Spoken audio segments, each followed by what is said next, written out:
Good evening, everyone. Today I'm talking to this beautiful young lady.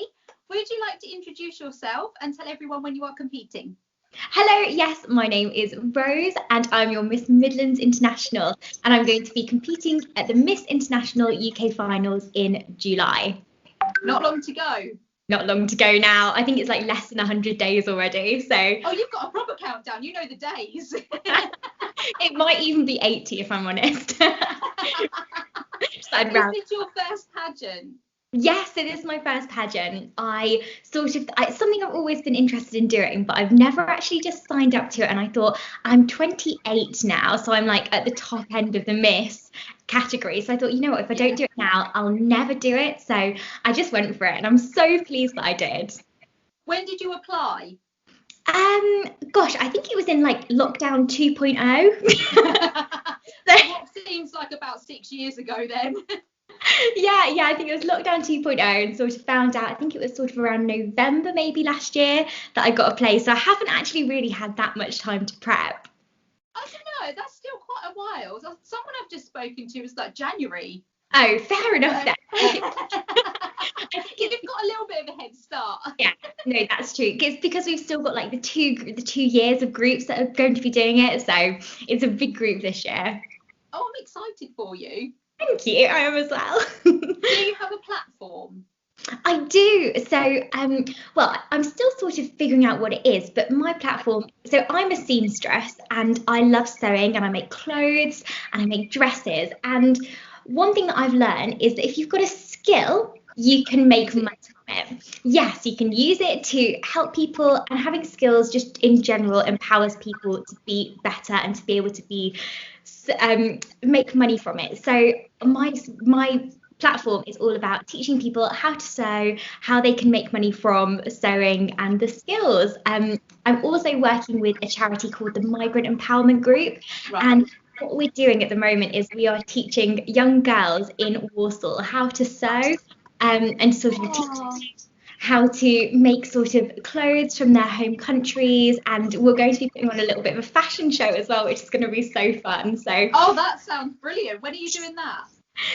Hopefully in June. So we've got four weeks planned that we're going to be doing the sessions for, and at the end we're going to do a little fashion show for them. So yeah, back end of June. Oh, that sounds lovely. Yeah, I think it'll be such a fun thing to do, and it will give the girls so much confidence as well to just sort of walk on stage in something that they've made and just feel amazing. Do you have anything else coming up? Is there anything that us lot could get involved with as such that doesn't involve me sewing?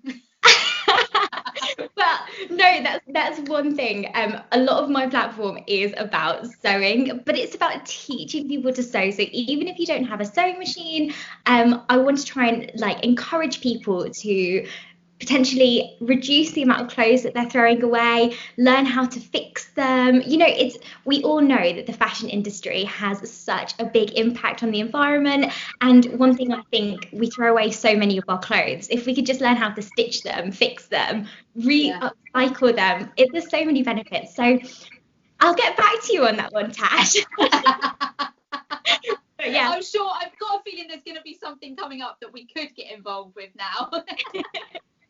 Yeah, definitely. I'm going to get that one planned. I think you should. Like a nice Zoom evening or something would be quite nice that we could all join. Yeah, I like that. Teaching people potentially how to sew on Zoom or how to fix things or upcycle. Yeah, it's a good one. I like it.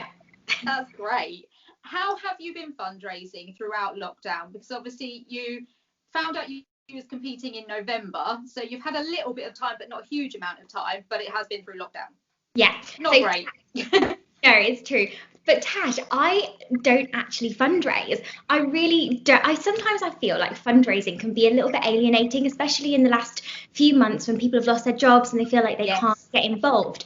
So what I've been doing is helping a few charities I work really closely with, so the Migrant Empowerment Group, to apply for funding, so sort of national heritage funding, lottery funding. So that's what I've been doing, sort of helping them to write their bids, tell the story about what it is that they're doing, so they can get sort of big chunks of money like 10 grand, 20 grand. The most recent bid we're working on is £200,000.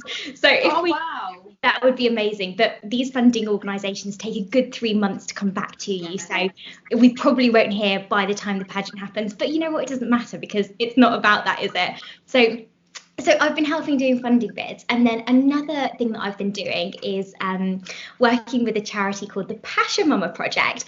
And they are an organisation that help refugees around the world. Right. Combat period poverty. So a lot of refugees don't have access to the correct sanitary products to be able to manage their periods properly. So one thing that I've been doing with my seamstress friends, we've got a group of 30 volunteers together. And wow, that's incredible. Yeah, it's a big group of us, and we've just sent over 200 reusable sanitary products over to Lesbos in Europe. So basically, we've been creating reusable products that the women can then get in a bag and feel like if they don't have access to the other products, they can use these as a good backup. So that's what I've been doing. So yeah, I don't fundraise. That's lovely. No, but that's lovely. And you do fundraise. You are. Yeah, but I always think I try not to ask people for money. I try and think of other ways that I can sort of help people directly rather than raising funds, because I think you can actually have a real impact on people's lives by sending them products or actually getting funding for that's lovely. So yeah. And you're quite right. Throughout this whole COVID process, a lot of people are losing jobs. So to say, would you sponsor me, please? Yeah. Can feel really insensitive at times, can't it? Yeah. I know I've done it and then thought I really shouldn't have asked that person. Yeah, I know. And you know what? I think we all get a little bit of like charity fatigue, don't we, as well? But if, for example, you can sit down at your sewing machine, make 4 reusable sanitary products, you know that they are going. That pack is going to one woman across the world that's actually going to use it and benefit from it. It's almost like that. No, that's incredible. Rather than it just being a few quid here and there. So yeah. No, that's incredible. Well done, you. That's brilliant. It's been a fab project. We're really pleased with it.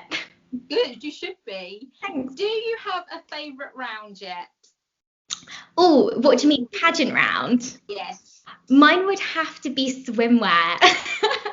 So I think is that what you mean by a round? Yes. Yes. Okay. So mine is going to be swimwear. So because I'm a seamstress, I make fancy bikinis. So I make bikinis originally for pageant girls and bodybuilders, and I know it's very bespoke. And I gem them all up, and I put about 3,000 to 4,000 crystals on a bikini. Wow.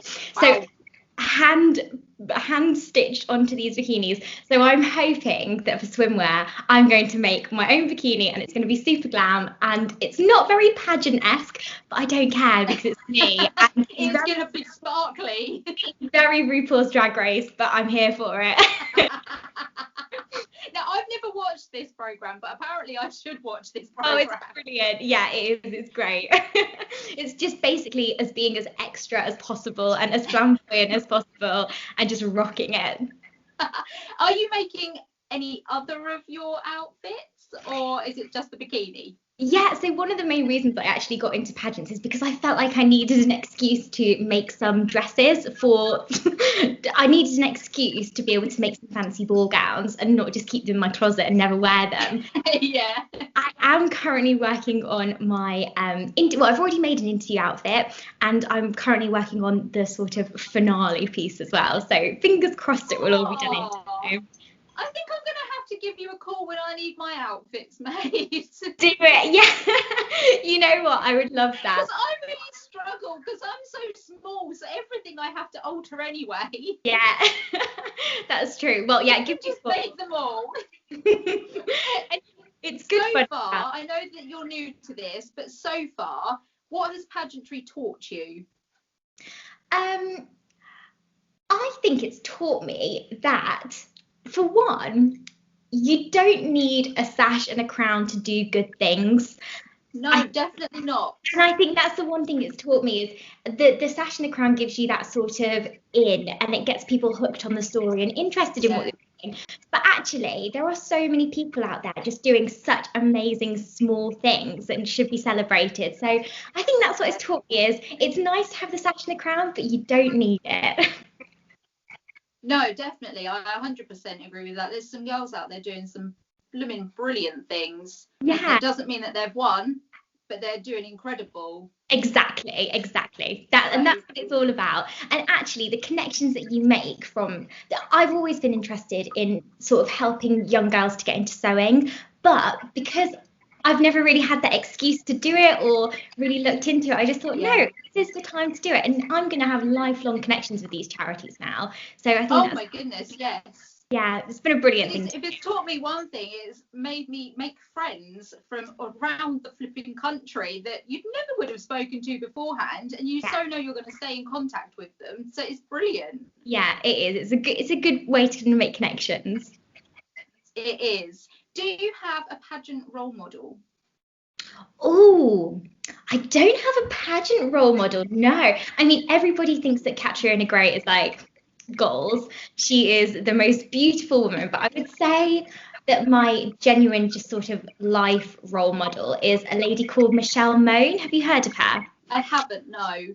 So she is Baroness Michelle Mone, and she is a multi-million-pound entrepreneur who has she started up a lingerie company called Ultimo. You might have heard of that. Oh, yes, I have. I've watched a program on her. Really? Yeah, she's so fascinating. So I would say that she is my role model. She comes from really humble beginnings in Scotland, where she just started up her business sort of in a back room, and she's grown it into this massive enterprise. But she's not just done that, she's just so much charity work. She's also switched on. She is making changes in the country, and she is just absolute woman boss goals. So she's my role model.